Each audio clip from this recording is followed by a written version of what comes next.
قبر پتہ نہیں دیکھنے کا اتفاق ہوا ہے کہ نہیں ہوا، کبھی دیکھیں اس کو غور سے. کھلی ہوئی قبر، اوپر مٹی نہ بھی ڈالی ہو، آپ اس میں چند گھنٹے نہیں گزار سکتے. تو اوپر مٹی بھی ڈل جاتی ہے، آدمی منو مٹی کے نیچے اکیلا، اللہ اکبر. اور پھر اس کے میں ہونا کیا ہے؟ مومن بھی ہو نا، مومن بھی جس کو اس قبر کا عذاب نہ بھی ہو. نبی پاک صلی اللہ علیہ وسلم فرمایا اس کو اداسی رہتی ہوا، کوئی دن تک اداس رہتا. تصور کتنا بھیانک ہے. یا دنیا کا کوئی فیسیلیٹیڈ روم بہترین، اس کے اندر فیسلٹیز ہو، اس کے اندر ایک بندے کو بند کر دیا جائے، لیکن ساتھ ہی بتا دیا جائے کہ بس آج کے بعد تم نکل نہیں سکتے، تو وہ گھبراہٹ سے مر جائے گا. اور وہ جگہ جہاں سے کوئی بھی نکل کے کوئی آیا ہی نہیں.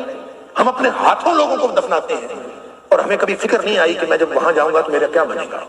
اگر یہ اس کی فکر آتی ہے اور دن میں کئی دفعہ سوچتا ہے اور اللہ سے دعائیں کرتا ہے کہ اللہ قبر کی سختی میں برداشت نہیں کر سکتا، اللہ تو میرے لیے معاملہ کوئی اور کر دے، اللہ تو مالک الملک ہے، تو علی کل شیء قدیر ہے، تو میرے لیے اس کو کوئی اور طریقہ بنا دے. قبر اتنی تنگ جگہ پہ میں نہیں رہ سکتا، میں تو چند منٹ نہیں گزار سکتا، میرے لیے قبر کے علاوہ کوئی اور راستہ بنا دے یا کوئی آسان فرما دے. نبی پاک صلی اللہ علیہ وسلم نے فرمایا مومن جب قبر میں جاتا ہے تو اللہ تعالیٰ اس کی قبر کو تا حد نگاہ کھلا فرما دیتے ہیں، اس کی قبر تنگ نہیں رہتی. جنت کی طرف کھڑکیاں کھل جاتی ہیں، تو وہاں پہ نہ تنگی محسوس کرتا ہے نہ پریشانی محسوس کرتا ہے.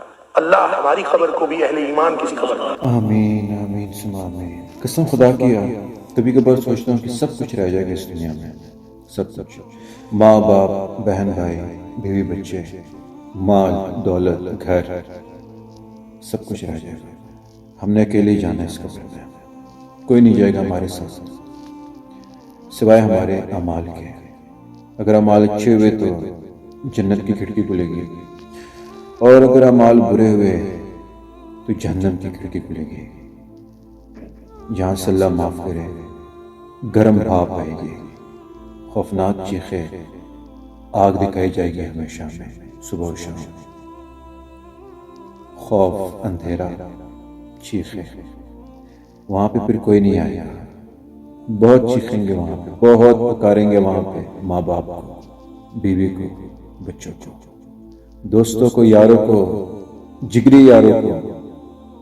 کوئی نہیں آئے گا، کوئی بھی نہیں آئے گا. یاد رکھنا صرف ہمارے اعمال ہی ہمارے کام آئیں گے. اللہ تعالیٰ ہم سب کو قبر کی سختیوں سے محفوظ رکھے. آمین.